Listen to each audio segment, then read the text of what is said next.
있으십니까? 사랑이 있으십니까? 자, 그러면 저를 사랑하십니까? 새벽부터 난해한 질문을 드려서 참 죄송한데, 여러분 진짜 사랑이 있어요? 가지고 계세요, 사랑을? 사랑이 있는 자의 모습은 어떤 모습일까요? 사랑을 가진 자의 눈은 어떤 눈일까요?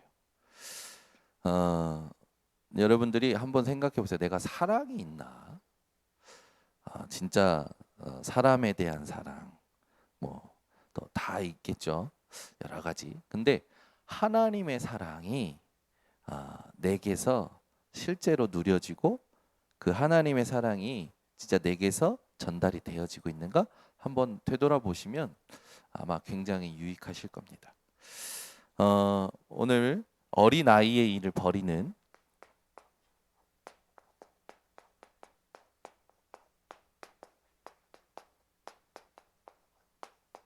우리 모든 성도님들 되시기를 바랍니다. 어린아이의 일 뻔하죠. 어린아이는 자기밖에 모릅니다. 그래서 자기랑 맞으면 좋고 자기랑 안 맞으면 싫어하죠. 내 기분에 맞으면 할렐루야, 내 기분에 안 맞으면 사탄, 나랑 맞으면 성령 충만, 나랑 안 맞으면 악령 충만이라고 생각하는 게 어린아이죠. 오늘 여러분들이 끝내셔야 됩니다. 뭘 끝내셔야 되냐면 이 사단을 핑계 삼는 일을 끝내셔야 돼요. 사단은 이미 예수께서 십자가에서 끝내셨어요. 사단이 여러분을 건드릴 수 있냐? 절대 건드릴 수 없어요. 속이지. 그래서 베드로전서 5장 7절에서부터 8절에 보면 모든 염려를 주께 맡기라. 사단이 여러분 속이려고 가져다 주는 게 염려고, 염려를 집으로 삼고 여러분들에게 계속 드나들죠. 실제로 내 안에 들어오는 게 아니라 생각을 건드는 겁니다. 여러분들은 모든 염려를 주께 맡기시기 바랍니다. 근데 진짜 염려 여러분 맡기십니까? 제가 만나는 99.9%의 신앙인입니다. 전부 염려하고 있어요. 전부. 염려 안 하는 것처럼 하지. 전부 염려하고 있어요. 여러분 염려 맡기세요. 뒤에 뭐라고 하십니까? 이는 주께서 너희를 돌보심이라. 하나님이 우리를 돌보고 계셔요. 하나님이 우리를 돌보시는데 뭐가 문제가 됩니까? 자식을 아무한테나 맡깁니까? 신뢰가 가는 사람한테 맡기지. 하나님이 여러분을 돌보고 계신다는 건 끝났다라는 거예요. 여러분보다 여러분을 잘 아시는 하나님이 여러분을 돌보고 계십니다. 그렇기 때문에 기도 제목도 필요 없는 거예요. 내가 내 기도 제목 갖는 것보다 나의 필요를 더 정확히 아시는 하나님이 나를 돌보시니까. 근데 그 뒤에 뭡니까? 너희 대적 마귀가 우는 사자같이 삼킬 자를 찾으러 다닌다. 여러분 사단은 이미 끝났어요. 그리스도로. 그러니까 핑계 대지 마세요. 근데 중요한 건 뭡니까? 사단이 만들어 놓은 12가지 틀 속에 살던 내가 오래된 문제에 영향받아서 사고방식 자체가, 체질 자체가 나도 모르게 세상화되어 있는 겁니다. 그래요. 자기 중심은 복음이요. 근데 삶은, 말은 복음이 안 돼. 그러니까 불쌍한 거예요. 믿음 없는 게 불쌍하다니까. 거기다가 중직자가 됐는데 믿음 없어. 목회자가 됐는데 믿음이 없어. 신학자가 됐는데 믿음이 없어. 제일 모질이. 여러분은 모질이의 일을 끝내시기를 바랍니다. 빌립보서 4장 6절에서 7절. 아무것도 염려하지 말라. 분명히 말했어요. 아무것도 염려하지 말라. 이게 어디에서 쓴 겁니까? 감옥에서 바울이 썼어요. 아니 감옥에서 염려할 거 투성일 거 아닙니까? 근데 감옥에서 아무것도 염려하지 말라. 다만 모든 일에 기도와 간구와 감사함으로 너희 구할 것을 하나님께 아뢰라. 그리하면 모든 지각에 뛰어나신 하나님의 평강이 너희 마음과 생각을 지키시리라. 감찰하시느니라, 판단하시느니라. 여러분, 오늘 모든 염려를 끝내시기 바랍니다. 예수님은요, 마태복음 6장 25절부터 34절에 더 세밀하게 얘기하시죠. 목숨을 위하여 무엇을 먹을까, 무엇을 입을까, 무엇을 마실까 염려하지 말아라. 진짜 중요한 건 놓치지 말아라. 그러면서 첫 번째 들은 비유가 뭡니까? 공중의 새를 봐라. 공중의 새. 공중의 새도 하나님이 기르신다. 또 뭐를 보라고 합니까? 들의 백합화를 봐라. 하나님이 기르신다. 오늘 있다가 아궁이에 던져질 들풀도 봐라. 하물며 너희일까 보냐. 누가 염려함으로 그 키를 한 자라도 더할 수 있겠느냐. 그런즉 너희는 먼저 그의 나라와 그의 의를 구하라. 그리하면 내가 이 모든 것을 너희에게 더해주리라. 그리고 너희가 염려하는 그건 이방인이 하는 것이고 너희가 할 게 아니다. 오늘 염려로 족하다. 내일 염려는 내일 하는 것이다. 그러니까 염려하지 마라 라고 얘기하시죠. 그렇게 볼 때 우리가 진짜 해야 될 염려가 있습니다. 진짜 우리가 해야 될 염려. 우리가 해야 될 염려는 뭡니까? 고린도후서 7장 10절. 하나님의 뜻대로 하는 근심은 하나님의 뜻을 위한 염려. 하나님의 뜻이 무엇인가? 이것 말고는 우리가 해야 될 염려와 근심은 없는 겁니다. 오늘 여러분 하나님의 뜻을 발견하는 이 삶이 회복되시기 바랍니다. 이게 안 되면요, 우리는요 내 입장, 내 기분, 내 생각, 내 계획, 내 모든 것에 나라는 모든 것에 갇혀 있죠. 빠져나오시기를 예수 그리스도 이름으로 축원합니다. 그래서 이 사단은요 12가지 틀을 딱 만들었어요. 어떻게 보면 이 속에서 사람들은 핑계하고 살아가는 거죠. 여러분은요 사단마저도 핑계대지 마시고 하나님께서 주신 그리스도를 붙잡고 하나님의 뜻을 발견하는 집중의 삶을 회복하시기 바랍니다. 그래서 중요한 게 뭐냐면 현장을 잘 봐야 돼요. 현장의 문제가 어떤 문제라고요? 결핍이라고요. 사람도 마찬가지고요. 세상 현장의 문제가 모든 게 결핍이에요. 밑 빠진 독처럼 채울 수 없는 결핍이죠. 이걸 하나님께서 하나님의 사랑으로 채워주신 겁니다. 저와 여러분이 그 하나님의 사랑을 받은 거예요. 그래서 여기 나오는 사랑, 이 사랑의 실체가 누구십니까? 그리스도. 그래서 오늘 보면 내가 사람의 방언과 천사의 말을 할지라도 사랑이 없으면, 그 말은 그리스도가 없으면 소리나는 구레와 그다음에 울리는 꽹과리가 되고, 하나님이 주신 아가페 사랑, 여기에 우리가 해야 될 기도가 뭐라고요? 우리가 이번 주에 반드시 해야 될 기도가 나를 꺾는 기도예요. 사람들이 자기 소원을 위해서는요 40일 금식 기도합니다. 사람과 갈등이 일어나면 그 사람 꺾기 위해서 40일 작정 기도도 하죠. 그런데 하나님이 원하시는 기도는 뭐냐면 사단의 12가지 틀 속에서 핑계대며 사는 나, 이걸 꺾는 기도를 원하시는 거예요. 그러니까 여러분 강단 말씀을 들으면 항상 세 가지를 하셔야 됩니다. 강단을 실현시키는 사람은요 첫 번째 언약을 붙잡을 수 있어야 돼요. 하나님이 이 본문을 통해서 왜 이렇게 제목하셨고 이 제목 속에서 이렇게 말씀을 하셨을까? 그 하나님의 의도를 파악하고 하나님이 내게 주시는 음성을 언약으로 붙잡고 그 속에서 주시는 미션이 있어요. 그거를 여러분들이 딱 강단 들을 때 정리를 하셔야 됩니다. 아, 이거 이번 주에 내게 하나님께서 하라는 거구나. 그리고 반드시 실천하셔야 돼요. 이게 강단의 흐름을 잘 타는 사람입니다. 이게 교육자들이 잘 안 돼요. 어제도 신학생들 데리고 진짜 포럼을 했어요. 강단에 얼마만큼 집중하냐? 그러고 나서 이제 포럼 안 돼. 신학생들이 아주 양심에 바른 소리를 하더라고요. 뭐라 하냐면 목사님, 사실 내가 원하는 걸 붙잡고 내가 하고 싶은 걸 하고 내가 맞는 걸 기도 제목으로 삼더라고요. 강단 말씀에 다 나왔는데 강단 말씀대로 안 하더라고요. 본인이 이제 그 고백을 한 거죠. 얼마나 감사한지. 맞아요. 강단 말씀에 나온 대로 안 한다니까요.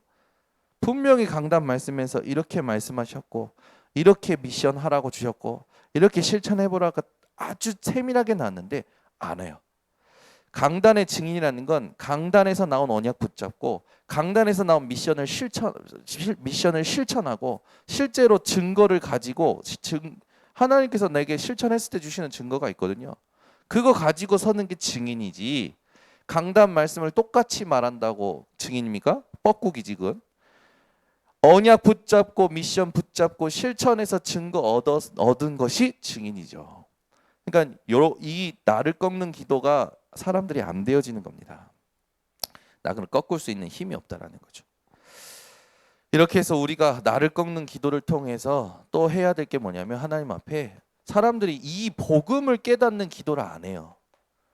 하나님 내게 오직 복음이 깨달아지게 하나님 역사해 달라고. 40일 기도 이런 기도 안 한다니까요. 우리 교회 앞으로 올해에 이 두 가지를 놓고 기도하는 우리 성도님들이 일어나시길 바랍니다. 하나님, 사단의 12가지 틀에 진짜 완전히 갇혀 있고 묶여 있고 걸려 있는 나를 정확히 볼 수 있도록 눈을 열어 주시고 그걸 발판 삼는 하나님 내 인생이 되도록 나를 축복해 달라고. 은혜를 주시라고. 그 기도가 회복되는 우리 번성교회 모든 성도님들 되시기를 바랍니다. 이 기도 안 되면 응답 받을 생각을 하시면 안 됩니다. 이거부터가 응답의 시작이에요. 그 제일 중요한 건 이걸 깨닫고 나면 복음이 깨달아지겠죠. 그래서 우리 번성교회 성도님들은 상처에 묶여 있지 마시고 하나님의 사랑으로 채워진 이 삶을 살아가시기 바랍니다. 그래서 하나님의 사랑은 아가페 사랑이죠. 아가페 사랑. 이 말은 뭡니까? 측량할 수 없다. 갚을 수 없다. 하나님의 사랑은 측량할 수도 갚을 수도 없는 값없는 은혜예요. 공짜가 아니라 이 사랑을 저와 여러분이 받은 겁니다. 그래서 이 아가페 사랑에 대해서 오해한 고린도 교회가 분열하고 분쟁하잖아요. 거기다가 은사를 가지고 싸워요. 네 은사가 크니 내 은사가 크니 은사에 대하여 부러워하고 은사 가지고 막 자랑질하고 뭐 하는 짓입니까? 방언을 받든 방언의 통역의 은사를 받든 교사가 되든 사도가 되든 그건 하나님께서 하나님의 몸, 지체, 교회를 위해서 교회를 세우라고 주신 달란트요 축복인데 그걸 가지고 이런 짓을 하는 거죠. 그래서 바울이 얘기하는 거예요. 너희가 지금 뭐 하냐? 최고의 은사는 사랑이다. 이 사랑의 사실은 요한일서 4장 8절에 보면 하나님은 사랑이시라. 사랑의 본질은 하나님이죠. 우리가 사랑함은 하나님이 우리를 먼저 사랑하셨기 때문이라. 그 하나님께서 요한복음 3장 16절 세상을 사랑하사 독생자를 주시죠. 믿는 자는 멸망치 않고 영원한 생명을 얻게 됩니다. 그 주인공이 누구십니까? 그 사랑으로 오신 분이 바로 사도행전 1장 1절에 예수 그리스도가 되시죠. 그래서 오늘 본문에 보면 1절부터 3절에 보면 너희가 천사의 말을 하고 예언을 할지라도 사랑이 없으면 생명력 없는 소음이다, 꽹과리라는 거예요. 아예 이빠른 소리, 막 위로하는 말, 힘주는 말 다 필요 없다니까. 우리 교회 성도님이 그러셨대요. 이 사람에게 진짜 필요한 거는 예배다, 그리고 복음이다. 근데 언제까지 내가 위로를 해주고 언제까지 힘주는 말을 해야겠냐. 그래서 위로하는 말, 힘주는 말이 이 사람을 살리는 게 아니라 진짜 생명력 없는 소음 그만 말하고 진짜 예배드리라고 해줘야 되겠구나. 진짜 복음 붙잡으라고 해줄 거구나. 그 사람의 진짜 창세기 3장을 보고 오직을 얘기한 거죠. 선포한 거죠. 근데 그분이 처음에는 그 말을 듣는 걸 힘들어 하시는데 회복이 되신 거예요. 주일날 예배를 지금까지 한 번도 안 빠지고 승리하시죠. 여러분, 성전 미문에 앉은 그 앉은뱅이 베드로가요. 이 사람의 운명을 바꾸는 건 물질 봉사, 육신 봉사가 아니라 진짜 예수 이름인데 이걸 본 거예요. 우리는 이걸 안 본다니까. 천사의 말을 하면 뭐 합니까? 예언을 하면 뭐 합니까? 사랑이 없는데, 그리스도가 없는데 생명력 없는 소음이죠. 두 번째, 분명히 얘기하죠. 산을 옮길 만한 믿음이냐? 그만 뭐하냐? 의미 없다. 사랑이 없으면. 그죠? 믿습니다. 자기 혼자 믿음 좋아하면 뭐합니까? 사랑이 없는데, 그리스도가 없는 믿음은 무의미하고 무가치하다라는 거예요. 오늘 본문에 구제하는 거 나오죠. 구제에 대해서도 얘기합니다. 사랑이 없으면 무익하다. 목사님들이 막 밥 퍼주고 좋습니다. 근데 그리스도께서 그것 때문에 오신 건 아닙니다. 그리스도께서 구제 일을 안 하신 건 아니지만 그 일 때문에 오신 건 더더욱 아니죠. 구제하심은 그리스도를 나타내기 위한 도구로 사용하신 거지 목적으로 오신 게 아니지 않습니까? 그러니까 밥 퍼주다가 목사님이 뇌출혈로 쓰러져가지고 그걸 막 그 기독교 방송에서 막 이렇게 안타깝게 해가지고 방송하더라고. 저는 목사님이 구제하다가 뇌출혈 걸린 게 하나님의 은혜라고 말하는 사람입니다. 구제하다가 목사님이 다친다? 하나님의 은혜입니다. 목사가 해야 될 건 구제가 아니라 오직 복음, 기도, 말씀, 전도. 그렇지 않으면 그리스도를 전하지 않는데 왜 구제가 유익하겠습니까? 무익하지요. 바울이 그걸 오늘 얘기하는 거예요. 최고의 은사는 하나님의 사랑이다. 그 사랑이 대신 그리스도. 그래서 사랑의 실체를 우리가 누리지 못하면 속는 겁니다. 오늘 본문 4절부터 7절까지 여러분들이 보시면 사랑은 오래 참고 이 전부 누구의 속성입니까? 하나님의 속성이에요. 그리스도께서 이 땅에 오셔서 하신 일이죠. 그래서 이 4절부터 7절은 뭐를 말한다는 겁니까? 하나님의 나라와 일을 말하는 거예요. 세상 살면 오래 참을 수 있겠습니까? 시기 안 됩니까? 보이는데. 우리는 하나님의 나라와 일, 이걸 가지고 살아가는 거죠. 그래서 본문에 보면은 사랑은 오래 참고, 사랑은 온유하며, 시기하지 아니하며, 사랑은 자랑하지 아니하며, 교만하지 아니하며, 의뢰 행하지 아니하며, 자기의 유익을 구하지 아니하며, 성내지 아니하며, 악한 것을 생각하지 아니하며, 불의를 기뻐하지 아니하며, 진리와 함께 기뻐하고, 모든 것을 참으며, 모든 것을 믿으며, 모든 것을 바라며, 모든 것을 견디느니라. 이걸 여러분 오늘 실천 사항으로 체크리스트로 만들어 가지고 오늘 하면서 살아본다고 생각해 보세요. 얼마나 피곤하겠습니까? 에? 저는 어제도 참아지지가 않더라고. 제 눈에서 뭔가 이렇게 딱 벗겨지면 참아지지가 않는 거예요. 우리 예빈이 얘기를 하는 건데 우리 애들을 봐도 애들이 제 눈에서 벗어나는 일을 얼마나 많이 하는 줄 압니까? 모든 것을 참으며 이것부터 저는 안 되는 거예요. 근데 이게요 한 번에 되어지는 게 있죠. 그게 뭡니까? 그리스도가 내 안에 누려지면 되는 거예요. 그래서 이거는 주일날도 얘기했지만 하는 게 아니라 되어지는 것이다. 하나님의 나라와 일을 여러분들 누리시면 되는 거겠죠. 그래서 중요한 게 뭡니까?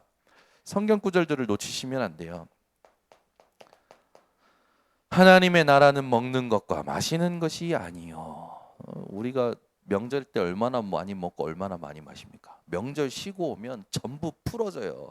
어제도 신학생들도 전부 풀어지더라. 구정 명절 끝나고 나니까 전부 풀어져 가지고 왔어요. 그래가지고 해야 될 걸 안 하는 거야. 그래서 제가 이렇게 되면 큰일 난다. 또 의미를 놓치면 안 된다. 얘기를 했는데 하나님의 나라는 먹는 것과 마시는 것이 아니요 오직 성령 안에 있는 의와 평강과 희락이라. 또 있죠. 요한복음 6장 29절 우리가 어찌하여야 하나님의 일을 하오리까? 하나님이 보내시니 나를 보내신 이를 믿는 것이 하나님의 일이니라. 우리는 일을 할 때 그리스도를 믿음으로 하지 않고 내게 익숙한 대로 세상에서 보여준 대로 할 때가 많지요. 여러분은 그 익숙한 일을 할 때, 세상에서 보여주고 세상에서 말하는 일을 할 때도 그리스도를 믿음으로 하시기 바랍니다. 그래야 하나님 나라의 일에 대하여 말씀하신 40일 동안의 감람산의 이 응답이 여러분에게 확인되어 주는 겁니다.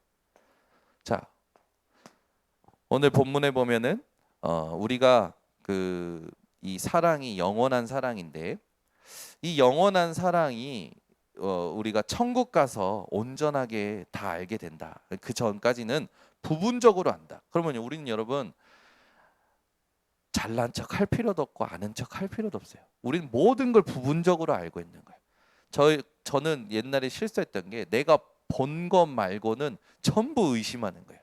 전부 의심. 그럴 수밖에 없지. 근데 하나님이 아신다. 하나님이 다 이렇게 하시는 일이 있다. 그게 깨달아지는 순간부터는요, 의심할 것도 없고 추측하고 추리하고 단정 지을 것도 없고 하나님께 맡겨버리면 끝나는 거더라고요.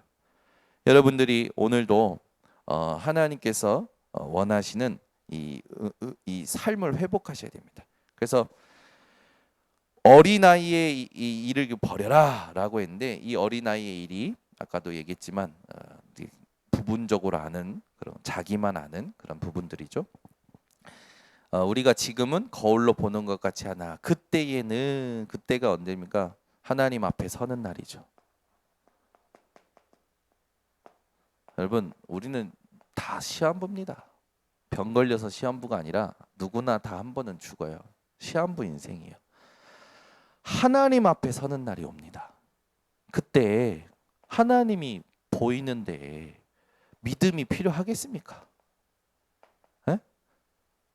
하나님이 보이는데 믿음이 필요하겠냐고요. 하나님 앞에 섰는데 믿습니다 하겠습니까? 믿음은 이 땅에서 필요한 거죠. 소망.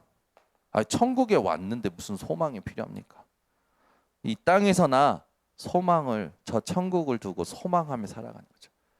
믿음도 소망도 항상 있을 것인데, 이게 중요한 게 아니라 그 중에 제일이 사랑이라. 우리가 하나님 앞에 서는 날 남는 거, 영원한 거, 사랑뿐이죠. 이 사랑을 여러분들이 누리시는 겁니다. 그래서 사랑은 영원하죠. 그 영원한 사랑을 누리는 가운데 지금 우리는 오늘을 살고 있는 겁니다. 지금 우리는 예배를 드리고 있는 거예요. 그렇게 볼 때 굉장히 의미가 달라지겠죠. 조급할 것도 없습니다. 낙심할 것도 없어요. 무기력하게 앉아 있을 것도 없습니다. 영혼을 사는 중에 오늘이요 지금이라면 우리가 누려야 할 거는 확실하게 나오는 거죠. 진짜 하나님이 우리를 축복하신 서밋 타임, 이거를 가지고 오직의 캠프를 하셔야 됩니다. 오직의 캠프란 창세기 3장에 걸린 나를 발견하는 것입니다.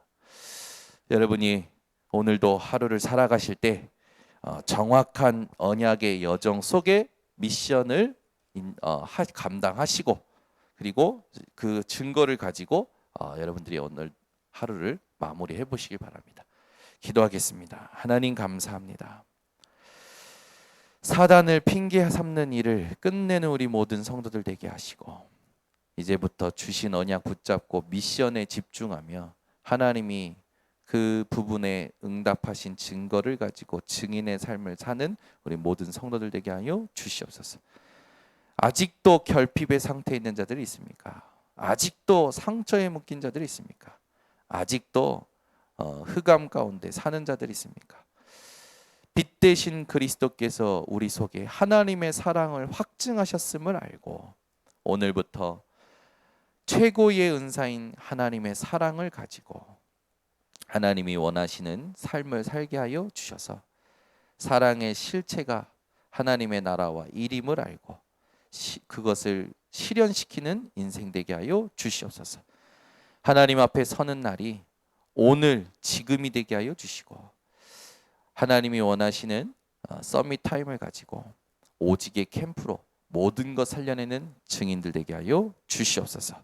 지금은 우리 주 예수 그리스도의 은혜와 아버지 하나님의 놀라우신 사랑과 성령 하나님의 교통하심이 하나님의 사랑을 받은 모든 주의 백성들 머리 위에 온라인 생방송 현장 위에 지금부터 영원토록 항상 함께 있을지어다. 아멘.